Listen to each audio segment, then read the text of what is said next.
I have decided to tell this story. It may not be an easy one for me. If I do break down, please pardon. Maybe someday I would write a script and get it produced as a movie. But I'm telling this story so that people understand the motivation behind Ogwimeh Soupz. A lot of you must have seen the ads out there, and there is a reason for this. My name is Eunice, by the way, Eunice Ohioze Brima. So I'll start this tale. I am the only girl amongst a household full of boys, and that is how we grew up. It was fun growing up. My dad was so loving, my brothers, they all doted over me. We all had so much love amongst us. And I mean, yes, they all had their strengths and weaknesses, and I loved every single one of them in a very, very unique way. And you know, there are times I tell the stories of my childhood to my kids and my husband, and we're all laughing. I mean, they were good old days. You see, right from time I've always been passionate about cooking. I remember those days when I got back from school, higher institution. My dad would call me aside after I've made all my delicacies, and he would like, "Come on, are you sure you're actually studying mass communication, or you're studying catering?" And would laugh about it. But yes, I've always loved to cook. I love churning out different dishes. I just love whatever food. I mean, I could mix a whole lot and just come up with stuff and give it different names. It was fun. And my younger brother kept saying to me, "Sis, are you sure you're not going to start cooking? Start a cookery business or something?" I was like, "Ah, please. And I'm a career woman, I mean, to the core. And I remembered when when I started with Ogwimeh Soupz. I think that was about 2 years back. People were surprised because everybody have always known me to be this career woman. I mean, I'm a professional to the core, so most people did not see that part of cooking in me at all. But here I am. I am the managing partner of Ogwimeh Soupz. And the question is, what really made me go into this? Just I had said, I started Ogwimeh Soupz about 2 years back. But why did I now give it so much push in the last 1 year? It started when I lost my brother to cancer. I recall, well, he's been sick, and somehow himself and the wife, I don't know, heaven knows, they didn't let us know what actually was going on. It took a long time. It was pretty late before we realized what was happening, and we still believed God. We did all we could do, but as God would have it, it was at a late presentation stage, and the Lord took him to glory. But you see, 2 years back, 2016 to be precise, I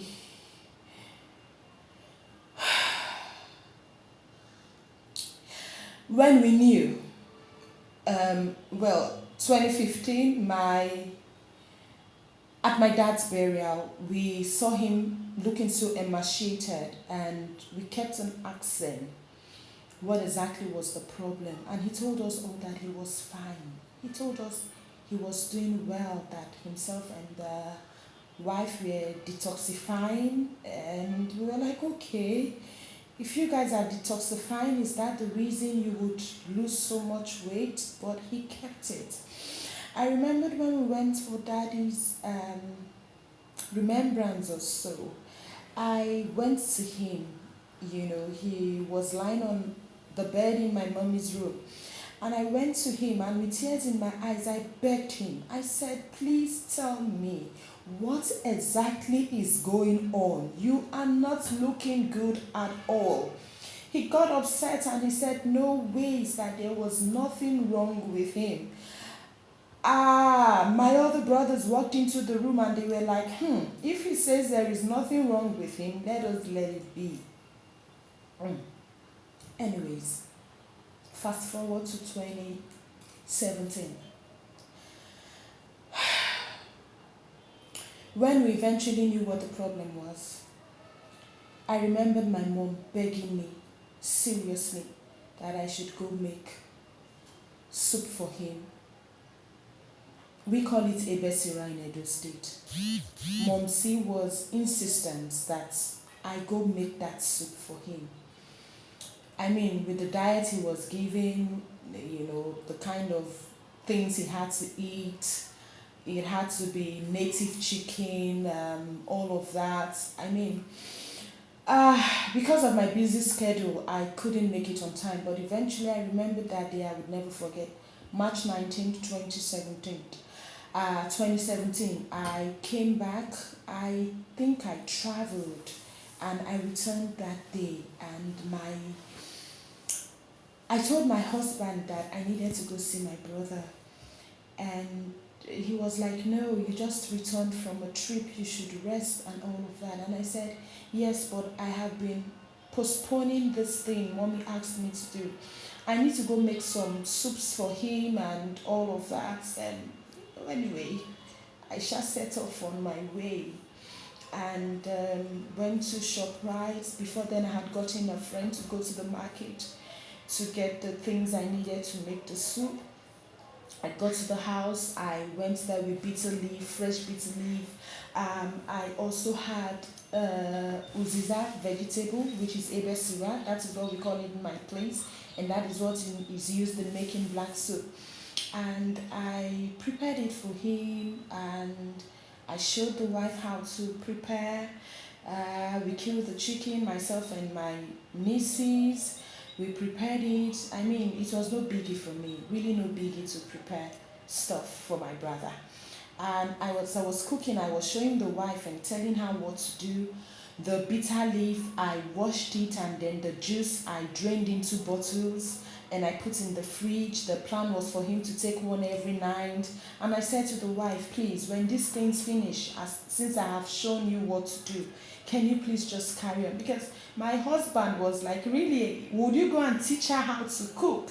And I'm like, it's not like I'm going to teach her how to cook, but Mommy has specifically requested that I go make these dishes for him, and I just have to go do it. And I showed her everything. I showed her what to do, how to wash the bitter leaf, and everything.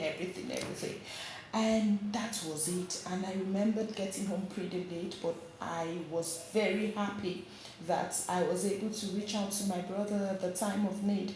The next day was his birthday, and I said to him that my cooking was my birthday gift to him. Alas, I did not know that would be the last birthday my brother was going to spend with us. So, interestingly, the wife is a career woman as well. There is nothing wrong in being a career woman. I am a career woman. But I strongly believe in living a balanced life. You must be able to take care of your home. You must be able to prepare good, nourishing dishes for your family. You must be able to balance it at every time. I remember those days when I go to my brother's house. Every evening, this guy is taking bread and yogurt. And I kept teasing him to say, is there no food in the house? Why would you keep on taking bread and yogurt? And would laugh about it. So many things were going on wrong, but he did not want to bring anybody into the issues he had. Eventually, the family decided that they had to relocate. Again, we were not told. When the plans were made, dusted, sealed, we got to know. No worries. Family is family. Let's do what we can. And they all relocated. The plan was so that he would be close to all necessary medical care. But alas, they got there, and the plan was that the wife should go to school. She left her sick husband in the hospital. Thank God my younger brother was there, and he kept going. I remembered when my late brother was to go to Mexico for his treatment. He decided to stop over at Dallas to see my younger brother.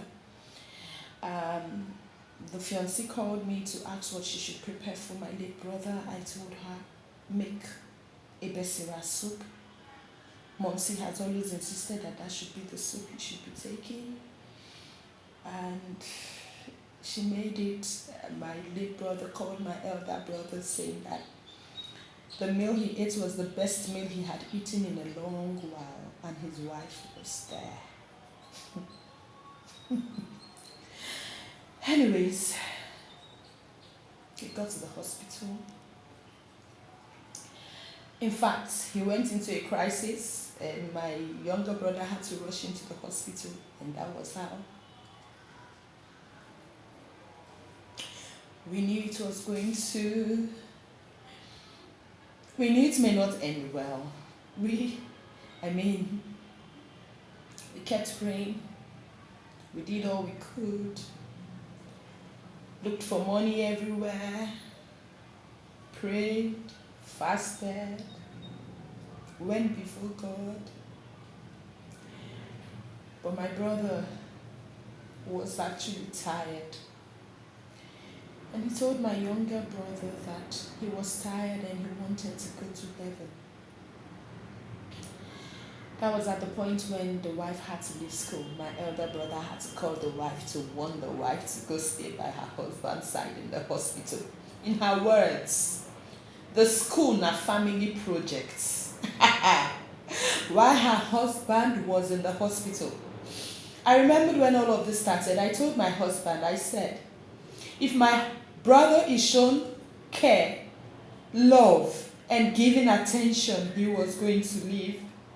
I had seen cases like that love kept them from going. But alas, it wasn't going to be for my brother. The wife called my younger brother just a day before he died and had to rush there. He had already told the wife that he was tired and he wanted to go to heaven.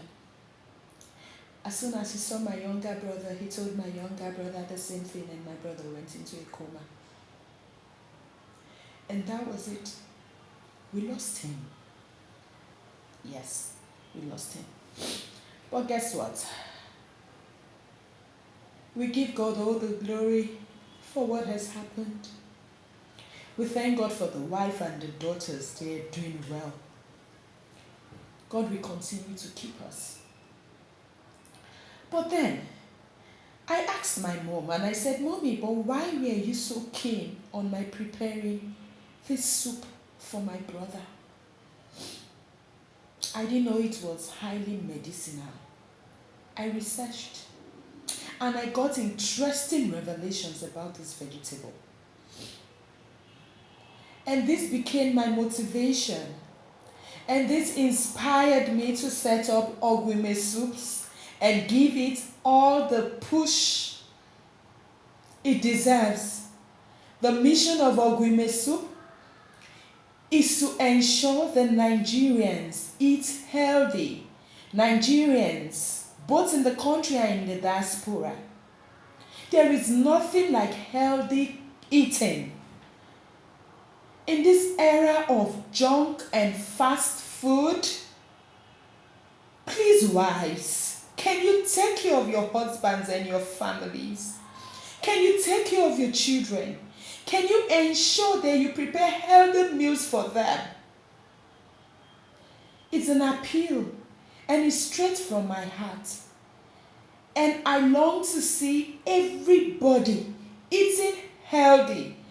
I love to see everybody taking black soup because the vegetables in there are very rich.